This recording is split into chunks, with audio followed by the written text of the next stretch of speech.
ಯೋಗೇಶ್ ಗೌಡ ಕೊಲೆ ಪ್ರಕರಣದಲ್ಲಿ ಧಾರವಾಡ ಗ್ರಾಮೀಣ ಕ್ಷೇತ್ರದ ಕಾಂಗ್ರೆಸ್ ಶಾಸಕ ಮಾಜಿ ಸಚಿವ ವಿನಯ್ ಕುಲಕರ್ಣಿ ದೋಷಿ ಎಂಬ ತೀರ್ಪನ್ನ ನ್ಯಾಯಾಲಯ ಪ್ರಕಟಿಸಿದ ವಿಚಾರಕ್ಕೆ ಸಂಬಂಧಿಸಿದಂತೆ ವಿನಯ್ ಕುಲಕರ್ಣಿ ಅಪರಾಧಿ ಎಂದು ಬಿಜೆಪಿ ಪೋಸ್ಟ್ ಖಂಡಿಸಿ ವಿನಯ್ ಕುಲಕರ್ಣಿ ಅಭಿಮಾನಿಗಳು ರಾಜ್ಯ ಬಿಜೆಪಿ ವಿರುದ್ಧ ಪ್ರತಿಭಟನೆ ನಡೆಸಿದರು.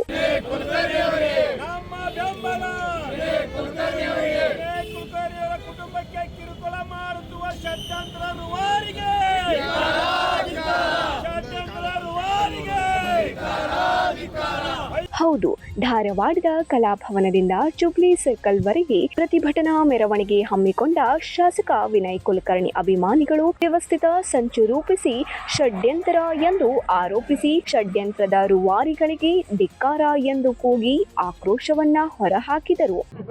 ಬಳಗದವರಾಯಿತು ಮತ್ತು ಧಾರವಾಡ ಕ್ಷೇತ್ರದ ಎಲ್ಲ ಅಭಿಮಾನಿಗಳು ಕೂಡ ಆ ತೀರ್ಪಿಗೆ ತಲೆಬಾಗುತ್ತೇವೆ.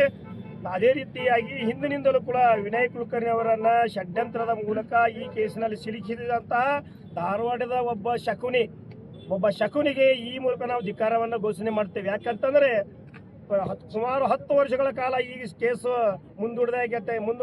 ಮುಂದೂಡಿಗಿದೆ. ಯಾಕಂತಂದ್ರೆ ಪ್ರತಿಯೊಂದು ಸಾಕ್ಷಿದಾರರು ಕೂಡ ಕರೆಯೋದು, ಸಿಬಿಐ ಅವ್ರಿಗೆ ಹಚ್ಚಿ ಧಮಕಿ ಕೊಡಿಸೋದು, ಅಲ್ಲಿ ಇಟ್ಟೋದು ಇಲ್ಲಿ ಇಡೋದು, ಅವೆಲ್ಲ ಧಮಕಿ ಕೊಡಿಸೋದು ಇದೆಲ್ಲ ಮಾಡಿದ್ದಾರೆ. ಅಂತ ಒಂದು ಶಕುನಿ ಯಾರು ಅಂತೇಳಿ ಎಲ್ಲ ಮೀಡಿಯಾದವ್ರಿಗೆ ಗೊತ್ತು, ಇಡೀ ಧಾರವಾಡ ಜಿಲ್ಲಾದವ್ರಿಗೆ ಗೊತ್ತು. ಅದಕ್ಕೋಸ್ಕರ ಮುಂದಿನ ದಿನಮಾನಗಳಲ್ಲಿ ವಿನಯ್ ಕುಲಕರ್ಣಿ ಅವರು ಒಳಗಿದ್ರು ನಾವು ಆರಿಸ್ತಂದೇವಿ, ಜೈಲಿನಾಗಿದ್ರು ಆರಿಸ್ತಂದೇವಿ. ಸದಾ ಅವ್ರ ಕುಟುಂಬದ ಬೆಂಬಲವಾಗಿ ಇಡೀ 71 ಕ್ಷೇತ್ರದವ್ರ ಅಭಿಮಾನಿಗಳು ಇರ್ತೇವೆ.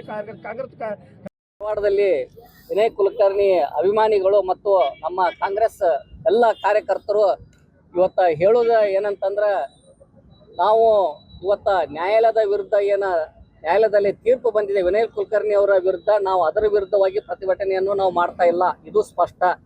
ನಾವು ವಿನಯ್ ಕುಲಕರ್ಣಿ ಅವರಿಗೆ ಏನು ಷಡ್ಯಂತ್ರ ಮಾಡಿ ಈ ಕೇಸ್ನಲ್ಲಿ ಸಿಗಿಸಿ ಅವ್ರಿಗೆ ಅಪರಾಧಿ ಅಂತ ಇವತ್ತು ತೀರ್ಪನ್ನು ಹೊರಬಿಡಿಸ್ತಾರ, ಆ ಶಕುನಿಗಳ ವಿರುದ್ಧ ನಾವು ಇವತ್ತು ಪ್ರತಿಭಟನೆ ಮಾಡ್ತಾ ಇದ್ದೇವೆ.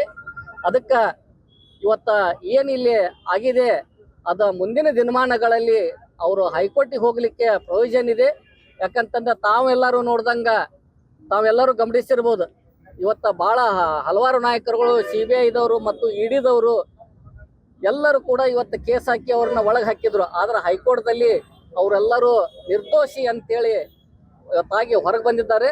ಅದಕ್ಕೆ ಇವತ್ತು ನಮ್ಮ ಮಾನ್ಯ ಶಾಸಕರಾದಂಥ ವಿನಯ್ ಕುಲಕರ್ಣಿ ಅವರು ಕೂಡ ನಿರ್ದೋಷಿಯಾಗಿ ಮುಂದಿನ ನಿರ್ಮಾಣಗಳಲ್ಲಿ ಹೊರ ಬರ್ತಾರ ಅಂತೇಳಿ ನಾವು ಇವತ್ತು ಹೇಳಲಿಕ್ಕೆ ಇಚ್ಛೆ ಪಡ್ತಾ ಇದ್ದೇವೆ. ಯಾಕಂತಂದ್ರೆ ಅವ್ರು ಏನೂ ತಪ್ಪು ಮಾಡಿಲ್ಲ. ಪ್ರತಿಭಟನೆಯಲ್ಲಿ ಕೈ ಮುಖಂಡ ಪರಮೇಶ್ ಕಾಳೆ, ಈಶ್ವರ್ ಶಿವಳ್ಳಿ ಮತ್ತು ಕಾಂಗ್ರೆಸ್ ಕಾರ್ಯಕರ್ತರು ಇನ್ನಿತರರು ಉಪಸ್ಥಿತರಿದ್ದರು. 9 ಲೈವ್ ನ್ಯೂಸ್ ಧಾರವಾಡ.